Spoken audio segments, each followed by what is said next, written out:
शरीर पर वो लपेटी हुई, कभी कहीं शादी में गई, कभी मार्केट में गई, उसको बाहर घूमने तो मिला। इतने साल से अलमारी में कैद थी बेचारी, वो साड़ी भी आशीर्वाद देगी, पहनने वाली वो बहन भी आशीर्वाद देगी, अलमारी में नई साड़ी आएगी, अलमारी भी आशीर्वाद देगी।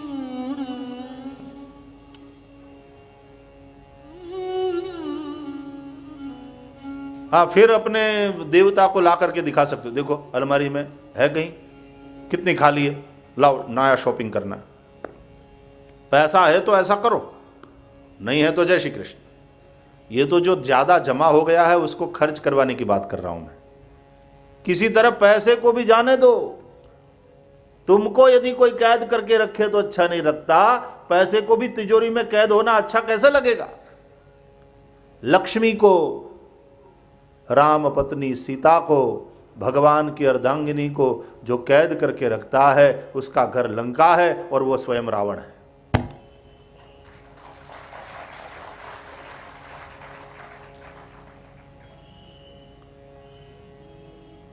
श्रेष्ठ तो वो है जो लक्ष्मी अर्जित करता है और लक्ष्मी अर्जित करने के बाद भगवान के काम में लगाता है, तो वो जनकपुर का वासी है और वो आदमी जनक है, वो स्वयं ठाकुर का ससुर जी बनेगा। जनक ने हल चलाया है, किसानों का यही काम, ये हल चलाना कर्म का प्रतीक है। खेत में हल चलाना, खेत से मतलब केवल खेत ही नहीं, क्षेत्र से मतलब है फील्ड, जो भी अपना कर्म क्षेत्र है, चाहे तुम शिक्षक हो, चाहे तुम उद्योगपति हो, अपने अपने क्षेत्र में हल चलाना, अपने अपने क्षेत्र में आप निष्ठापूर्वक काम करिए, ईमानदारी से काम करिए, और फिर जो उस क्षेत्र से, उस भूमि से निकले लक्ष्मी, वहां से जो अर्जित होने वाली संपत्ति है, अर्जित होने वाली जो संपत्ति है, वही सीता है। उसको कभी प्रभु कार्य में लगाओ, परमार्थ में लगाओ। यही परमात्मा के साथ उसकी शादी। धन को परमार्थ में लगाना, परहित में लगाना, परहित सरिस धर्म नहीं भाई। प्रभु कार्य में लगाना, यही लक्ष्मी का परमेश्वर के साथ विवाह है। तब समझना कि तुम मिथिला के वासी हो। और मिथिला क्या है? बोले विदेह नगर, मुक्तों का नगर, सिद्धों का नगर। वे लोग मुक्त पुरुष है संसार के, वे लोग सच में जीवन में सिद्धि को पाए हुए हैं, वे सिद्ध हैं जो इस प्रकार लक्ष्मी को परिश्रम से नीति पूर्वक अर्जित करते हैं और फिर भगवान से उसका विवाह करके उसको अर्चित करते हैं। यही लक्ष्मी की अर्चना है, लक्ष्मी का पूजन यही है कि लक्ष्मी को भगवान के साथ ब्याह जाए, यानी भगवत कार्य में लगाया जाए। धन त्रयोदशी के दिन सिक्के विक्के चांदी के लगा करके बड़ी जोरों की पूजा करते हैं लोग लक्ष्मी की, और फिर उन सिक्कों को फिर से तिजोरी में बंद। यह कोई लक्ष्मी पूजन है क्या? लक्ष्मी पूजन हकीकत में यही है, लक्ष्मी की सच्ची अर्चना वही है कि लक्ष्मी को भगवत कार्य में लगाया जाए। लोग कई सालों से सिक्के रख लेते हैं, बड़ा संग्रह करके संभाल के, एक पैसा किसी को देते नहीं, और हर धन त्रयोदशी के दिन श्री सूक्त का पाठ करते हैं, ब्राह्मण को बुलाते हैं, लक्ष्मी की अर्चना करते हैं। हिरण्यवर्णाम हरिणीम सुवर्ण रजतस्रजाम चंद्राम हिरण्मयीम लक्ष्मीम जातवेदो आवह ताम आवह जातवेदो लक्ष्मीमनपगामिनीम यस्याम हिरण्यम विंदेयम गामश्वम पुरुषानहम। श्री सूक्त का पाठ करते हैं। लक्ष्मी को अर्जित तो करो, लेकिन लक्ष्मी अर्चित तब होती है जब लक्ष्मी को भगवत कार्य में लगाते हो। इस प्रकार का जीवन जीने वाले लोग वे मिथिला के वासी हैं।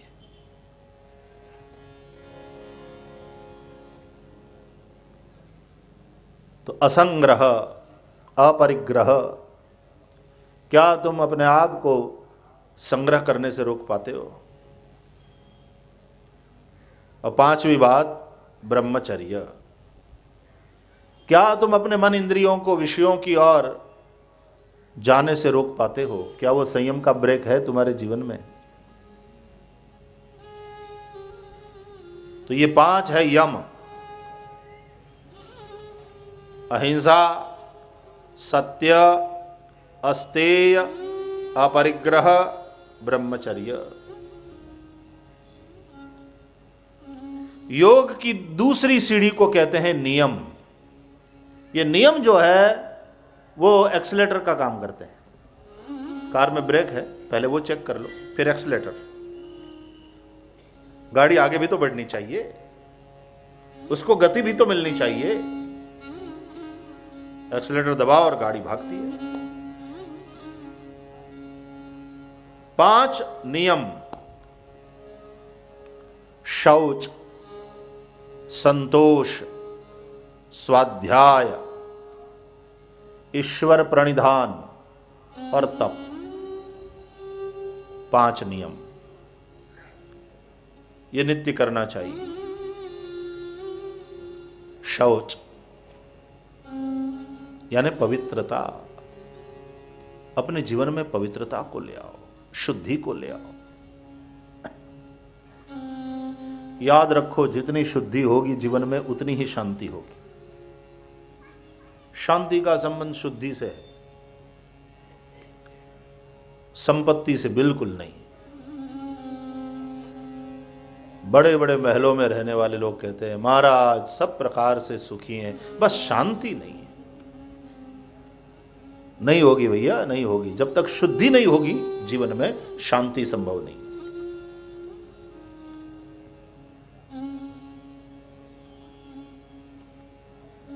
अपने व्यवहार को शुद्ध रखो, हमारे विचार शुद्ध हों, हमारी भावनाएं शुद्ध हों।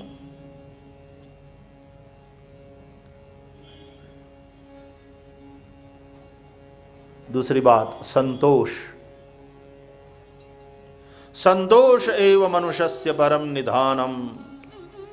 संतोष ही मनुष्य का सबसे बड़ा धन है। धनवान कौन है? बोले जो संतोषी है। निर्धन कौन है? बोले जिसकी तृष्णा विशाल है। सत्वा भवतु दरिद्री यस्य तृष्णा विशाला। वही दरिद्र है जिसकी तृष्णा विशाल है। चाहे बड़े महलों में रहने वाला क्यों न हो, लेकिन यदि तृष्णा विशाल है तो वह दरिद्र ही है। तो भले ही कुटिया में रह करके भजन करने वाला आदमी हो, लेकिन संतोष बहुत है, प्रभु की कृपा है। सोने की लंका में और बड़े भव्य आवास में, महल में रहने वाला रावण, लेकिन उसकी तृष्णा विशाल है। इसलिए रामायण में रावण जैसा निर्धन कोई नहीं, उसके जैसा दरिद्र कोई नहीं।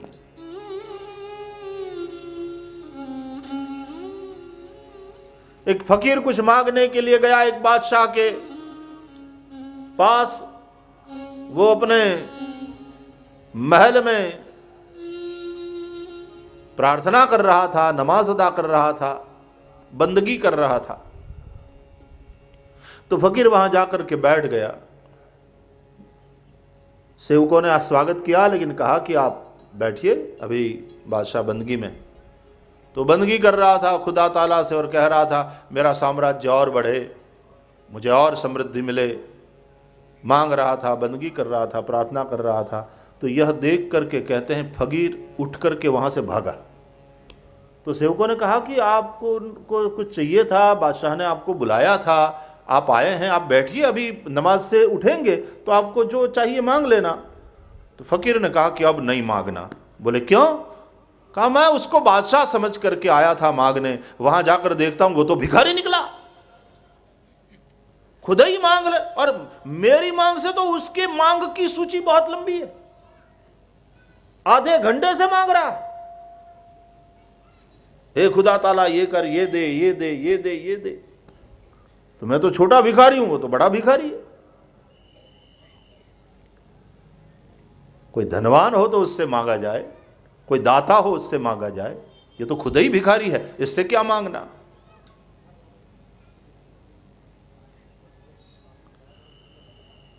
रावण सोने की लंका में रह करके भी दरिद्र है। रामचरितमानस का केवट देखो,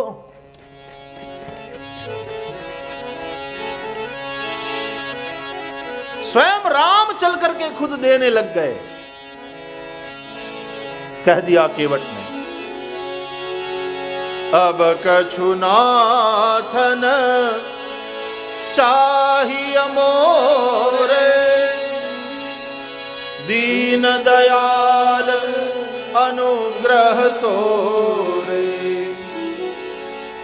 अब कछु नाथन चाहिए मोरे, दीन दयाल अनुग्रह तोरे। भीख की तो बात ही नहीं, लेकिन इस आदमी ने मेहनताना लेने से भी इनकार कर दिया। पद कमल धोई चढ़ाई नाव, ननाथ उतराई चहो। पद कमल धोई चढ़ाई नाव, उतराई चहो। मोहि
अब कछु नाथन चाहिए मोरे, दीन दयाल अनुग्रह तोरे।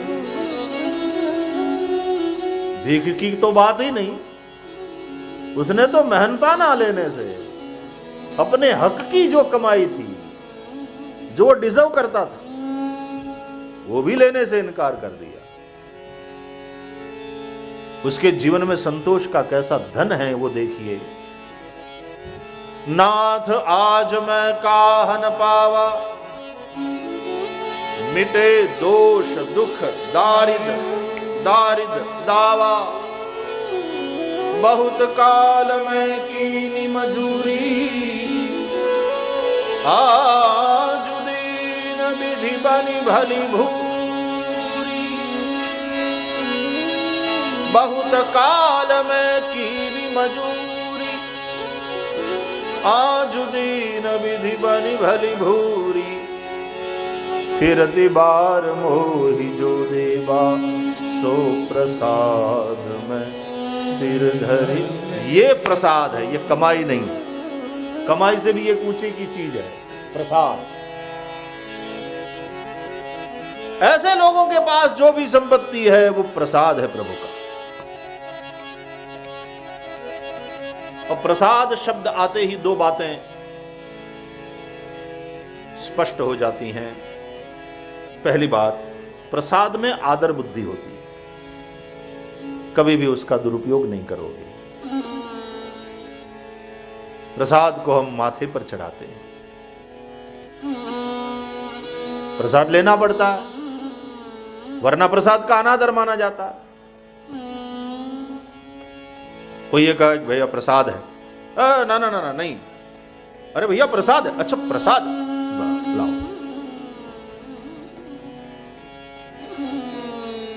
डायबिटिक पेशेंट है, प्रसाद में किसी ने मिठाई दे दी तो एक छोटा सा कण ही सही ले लेगा और फिर दूसरे को दे देगा। प्रसाद का अनादर नहीं होता हमारे यहां। फिरति बार मोहि जो देवा, प्रभु वापसी में आप मुझे जो भी देंगे अपनी इच्छा से। राम जी ने कहा मेरी इच्छा है प्यारे, ले ले। सीता जी ने भी कहा, लक्ष्मण जी ने भी अनुरोध किया, बहुत कीन प्रभु लखन सिय, नहीं कछु केवट ले, फिर भी नहीं लिया।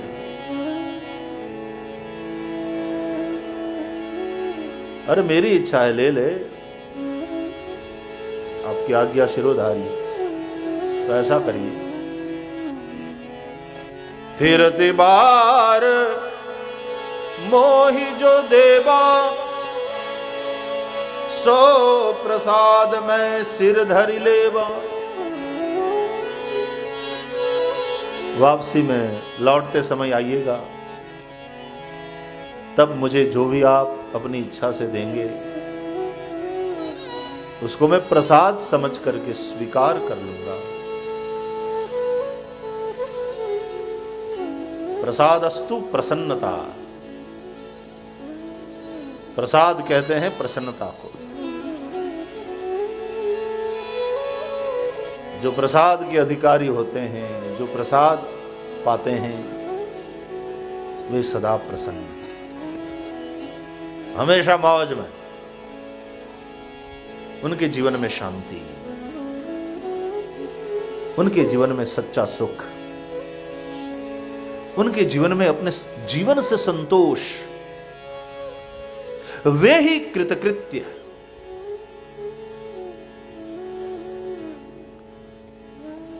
तो प्रसाद है, उसमें आदर बुद्धि होती है, उसका कभी दुरुपयोग नहीं होगा। वे लोग संपत्ति का, धन का कभी दुरुपयोग नहीं करेंगे। व्यसन में, व्यभिचार में, व्यर्थ के मौज शौक में उसकी संपत्ति नहीं जाएगी। और दूसरी बात, प्रसाद बुद्धि हुई जैसे ही संपत्ति में, ये प्रसाद है तो अकेले नहीं खाना चाहिए, बांट कर खाना चाहिए। वो संग्रह नहीं करेगा, वो बांटेगा।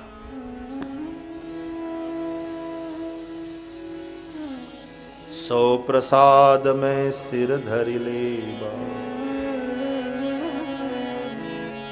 बहुत कीन प्रभु लखन सिय, नहीं कछु केवट ले, विदा कीन करुणा यतन।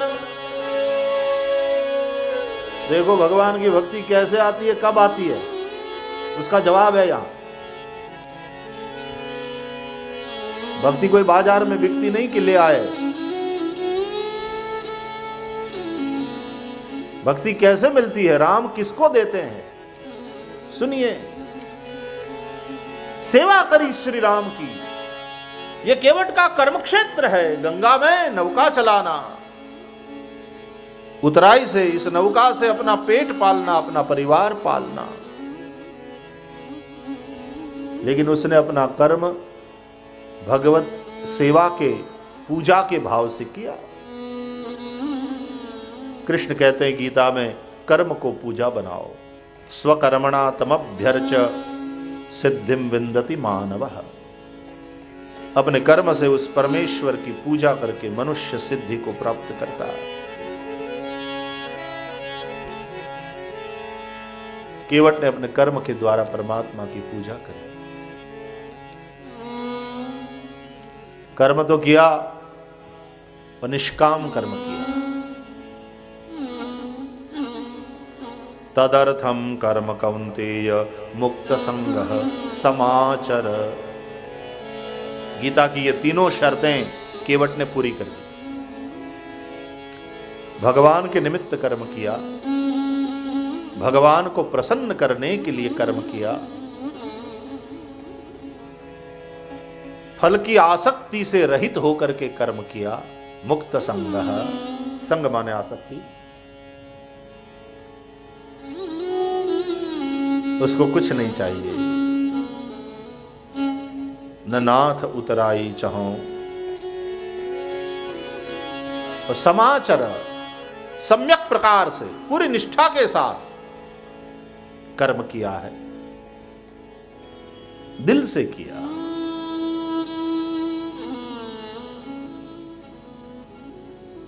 आदमी मुफ्त में करना पड़ जाए तो फिर कर लेता है, लेकिन उतना दिल से नहीं करता कभी कभी। और पैसा लेकर दिल से ना करे तो अगला भी कहता है, देख भाई कोई मुफ्त में काम नहीं करा रहे हैं, इसका तुम पैसा लेने वाले हो, ठीक से करो। समाचर, ठीक से करो, सम्यक प्रकार से, दिल से, जितना बन सके श्रेष्ठ। और केवट ने ये तीनों काम किया। क्यों? ये तीनों बातें तब होती हैं जब प्रेम होता है किसी के लिए। जिसके लिए प्रेम होता है उसको प्रसन्न करने के लिए तुम कर्म करोगे। जिसके लिए प्रेम होता है उसके लिए तुम जो करोगे बदले में तुम कुछ नहीं चाहोगे। और जिसके लिए करोगे पूरी निष्ठा से करोगे, दिल से करोगे, डूब कर करोगे। बढ़िया से बढ़िया कर्म करने की तुम्हारी कोशिश रहेगी। याद रहे, तब कर्म पूजा बन जाता है, तब कर्म यज्ञ की ऊंचाई को प्राप्त कर लेता है। यज्ञ यजनम यागः, भगवान का यजन ही याग है। भगवान का यजन, भगवान का पूजन। तो मंदिर में जाकर 2-3 घंटा पूजा करो, ये ठीक है, लेकिन अपने कर्म क्षेत्र में जो भी तुम कर्म करते हो, ये इस प्रकार की पूजा भाव, इस प्रकार के पूजा भाव से और इस प्रकार की भूमिका के साथ करोगे, और उस यजन से परमात्मा विशेष रूप से प्रसन्न होंगे। हमारी समस्या यह है कि हम मंदिर में जाकर तो पूजा कर लेते हैं, लोटा जल चढ़ाते हैं, शंकर पर अभिषेक कर लेते हैं, लेकिन हम अपने कर्म में उतने निष्ठावान नहीं हैं, हमारी ईमानदारी नहीं है। जबकि गीता में कृष्ण कहते हैं, तुम जहां भी अपने कर्म क्षेत्र में हो, अपना कर्म पूजा भाव से करो। अद्भुत है साहब, गीता, रामायण, भागवत से मिलने वाले सूत्र, और उन सूत्रों को समझने के लिए रामायण में, भागवत में जो कथाएं मिलती है, ये कथाएं उन्हीं सूत्रों को समझने के लिए दृष्टांत रूप है। केवट का यह चरित्र दृष्टांत रूप है, एक मिसाल है।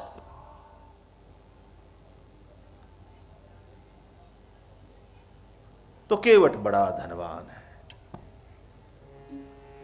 लंका में रह करके भी रावण दरिद्र है, और श्रृंगवेरपुर के झोंपड़े में रहने वाला केवट बड़ा धनवान है, सही अर्थ में श्रीमंत है। तो क्या तुम्हारे जीवन में संतोष है? शौच, संतोष, तीसरा नियम है स्वाध्याय। नियम से स्वाध्याय करिए।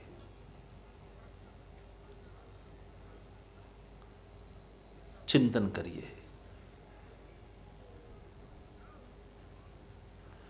यदि आप संगीतकार हैं तो नियम से रियाज करिए।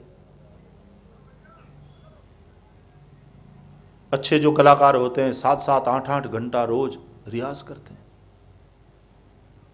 कहते हैं एक दिन का रियाज चुके 6 महीना पीछे चले गए। बनारस में शिवरात्रि मनाते हैं 20 साल से, और वहां 3 दिन शिवरात्रि संगीत महोत्सव होता है। भगवान नटराज की संगीत अर्चना कलाकारों के द्वारा होती है, और माने हुए सब कलाकार संगीत की तीनों विधाएं, गायन, वादन और नृत्य, भगवान नटराज की सेवा में प्रस्तुत करते हैं। तो उस वक्त उस्ताद बिस्मिल्लाह खान अभी थे, कभी सुनने के लिए भी आ जाते कलाकारों को, और एक बार वे सुनाए भी, शहनाई बजाए। मैं जब स्वागत किया उनका तो मुझे कहते हैं, महाराज जी आशीर्वाद दीजिए मेरे सुरों की तासीर बनी रहे। तो इतना बड़ा कलाकार कि हमारे सुरों की तासीर बनी रहे, आशीर्वाद दीजिए।